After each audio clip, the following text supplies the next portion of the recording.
ఓం శాంతి 29/8/2026. మధురమైన పిల్లలారా, అన్ని విషయాలలో సహనశీలురుగా అవ్వండి. నింద, స్తుతి, జయము, పరాజయము మొదలైన వాటన్నింటిలో సమానంగా ఉండండి. చెప్పుడు మాటలను విశ్వసించకండి. ప్రశ్నాత్మ సదా ఉన్నతమయ్యే కళలో ముందుకు వెళ్తూ ఉండాలి అంటే సహజ యుక్తిని తెలపండి. జవాబు: ఒక్క తండ్రి ద్వారా మాత్రమే వినండి, ఇతరుల మాటలు వినకండి. పనికిరాని పరచింతనలో, వ్యర్థ మాటలలో మీ సమయాన్ని పాడు చేసుకోకండి. అప్పుడు ఆత్మ సదా ఉన్నతి చెందే కళలో ఉంటుంది. ఉల్టా సుల్టా మాటలు వినడం వలన, వాటిపై విశ్వాసం ఉంచడం వలన మంచి పిల్లలు కూడా పాడైపోతారు. కనుక వాటి నుండి చాలా సంభాలన చేసుకోవాలి. ఓం శాంతి. ఎప్పటి నుండి రావణ రాజ్యం ప్రారంభమైందో అప్పటి నుండి, అనగా దాదాపు అర్ధకల్పం నుండి మీరు తండ్రిని స్మృతి చేశాము అని. మధురాతి మధురమైన పిల్లలకి ఇప్పుడు స్మృతి కలిగింది. అలాగని అర్ధకల్పం పూర్తిగా స్మృతి చేయలేదు అని కాదు. దుఃఖం ఎక్కువైనప్పుడంతా స్మృతి చేశారు. భక్తి మార్గంలో మీరు క్రిందకి దిగుతూ వచ్చాము అని ఇప్పుడు మీకు అర్థమైంది. డ్రామా రహస్యం అంతా మీ బుద్ధిలో ఉంది. నోటి ద్వారా మేము తండ్రికి పిల్లలుగా అయ్యామని చెప్పే అవసరం కూడా లేదు. అందువలన ఎక్కువ జ్ఞానం అవసరం కూడా లేదు. తండ్రి వారిగా అయ్యారు అంటే వారి వారసత్వానికి అధికారులుగా అయినట్లే. కర్మేంద్రియాలతో ఏమీ చేయాల్సిన అవసరం లేదు. భక్తి మార్గంలో భగవంతుణ్ణి కలుసుకునేందుకు చాలా యజ్ఞాలు, తపాలు, దాన పుణ్యాలు చేస్తారు. ఎక్కడికి వెళ్ళినా తీర్థస్థానాలు, మందిరాలు అనేకమున్నాయి. భారతదేశంలోని అన్ని తీర్థస్థానాలు, మందిరాలు తిరిగి వచ్చినటువంటి వారు ఎవ్వరూ లేరు. అలా తిరిగినా ఒకవేళ ఏమీ లభించదు. అక్కడ గుడి గంటలు మొదలైన గొడవలు ఎన్నో ఉన్నాయి. ఇక్కడ శబ్దము అనే మాటే లేదు. పాటలు పాడడం కానీ, భజనలు చేయడం కానీ ఏమీ లేవు. మనుషులు అనేక కర్మకాండలు ఏవేవో చేస్తూ ఉంటారు. ఇక్కడ పిల్లలైన మీరు కేవలము స్మృతి చెయ్యాలి.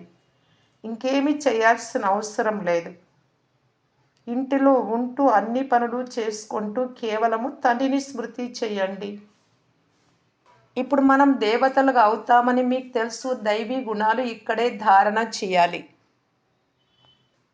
ఆహార పానీయాలు కూడా శుద్ధంగా ఉండాలి. అక్కడ సత్యుగంలో 36 ప్రకారాలైన భోజనం లభిస్తుంది. ఇక్కడ సాధారణంగా ఉండాలి.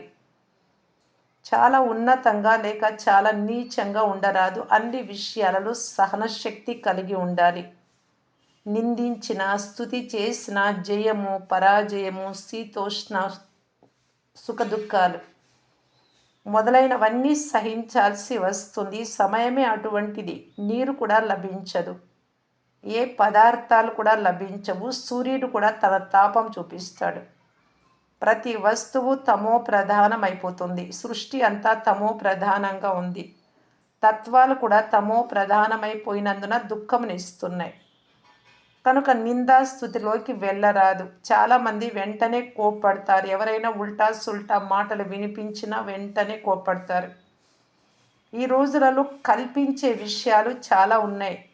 బాబా నిన్ను గురించి దేహాభిమానం ఉంది అని, బాహ్య ఆడంబరం చాలా ఉంది అని అన్నారు అని ఎవరైనా చెప్తే, బ్రహ్మబాబా అన్నారు అని, దాదీలు అన్నారు, సిస్టర్స్ అన్నారు, లేదా ఎవరైనా సరే అన్నారు అంటే వెంటనే వేడెక్కిపోతారు. వారికి నిద్ర కూడా పట్టదు. అర్ధకల్పం నుండి మనుషులు ఇలా ఉన్నారు. ఎవరికైనా వేడి పుట్టిస్తే వెంటనే పాలిపోతారు. అందువలన ఎటువంటి వ్యర్థ విషయాలు వినకండి అని తండ్రి చెప్తున్నారు. తండ్రి మీ మేలు కొరకే, మీకు అర్థం చేయించటానికే చెప్తారు. ఉల్టా సుల్టా మాటలు వినిపించినందున మంచి మంచి పిల్లలు కూడా చెడిపోతారు. అటువంటి వారు ద్రోహులుగా ఈ వ్యర్థ విషయాలు ప్రచారం చేస్తారు.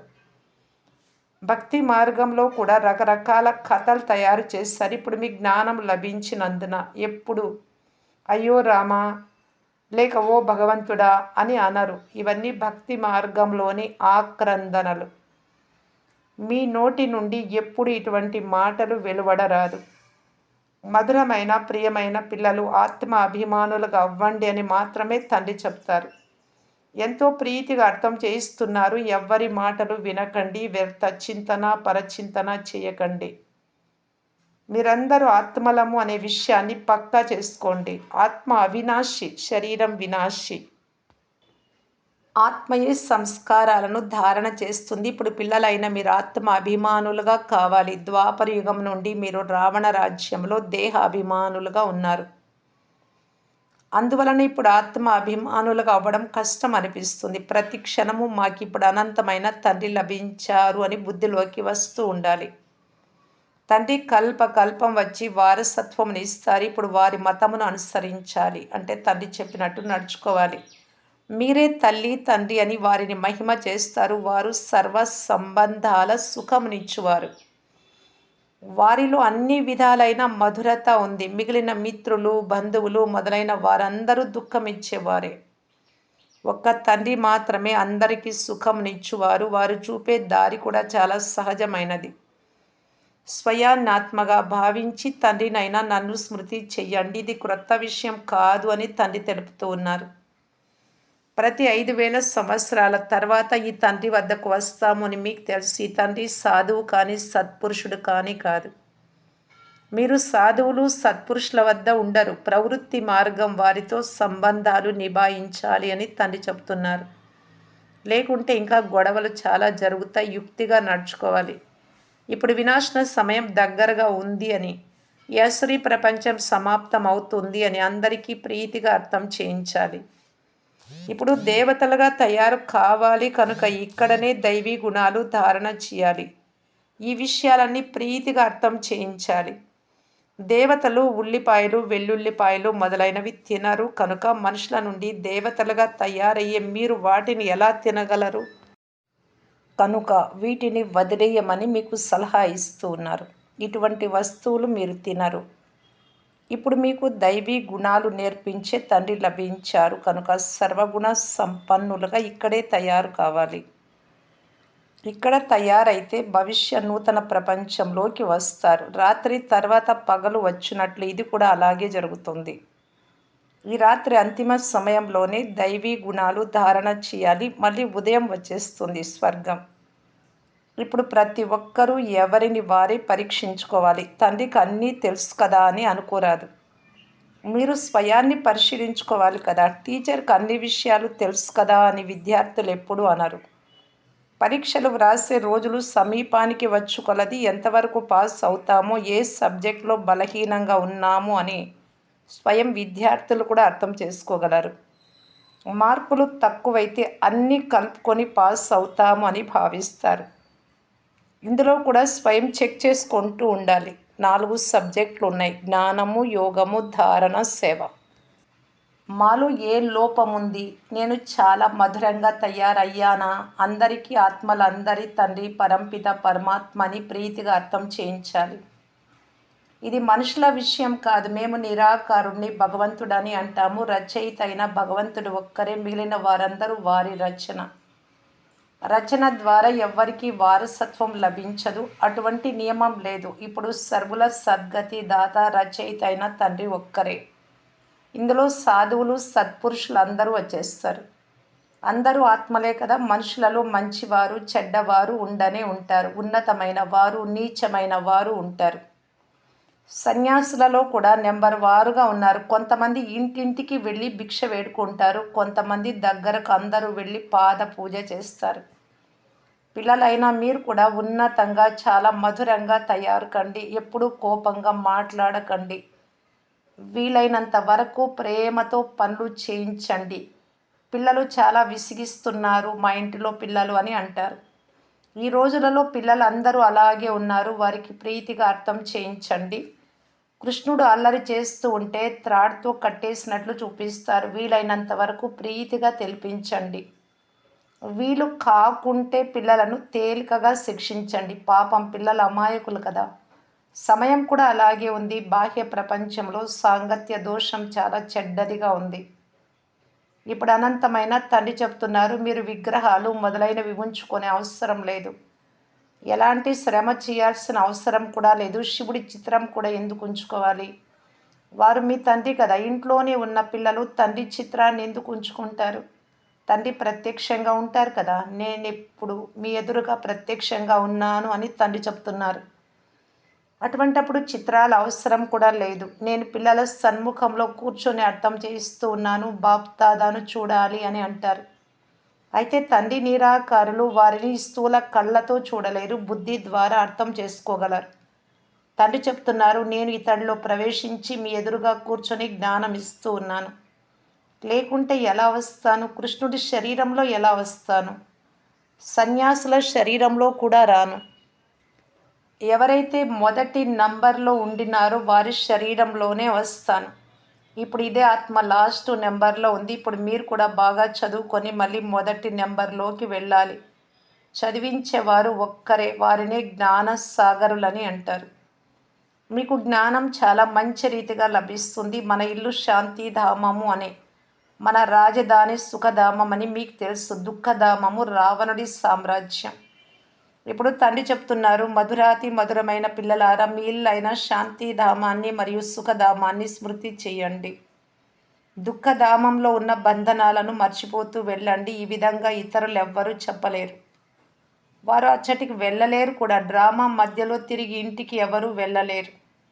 ఫలానా వారి జ్యోతి జ్యోతిలో కలిసిపోయింది, లేక నిర్వాణ ధామానికి వెళ్ళిపోయారు అని చెప్పడం తప్పు.